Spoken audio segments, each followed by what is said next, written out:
A1 English listening. Getting around my city.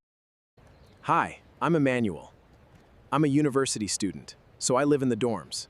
Today, I'm going to show you how I get around my city. Since I live on campus, I usually walk to class. There is a supermarket opposite the university. I usually drive there.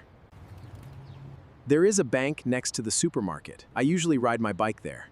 I also have a job at a cafe downtown. Downtown is far from campus, so I usually drive to work. The cafe is between a convenience store and a pharmacy.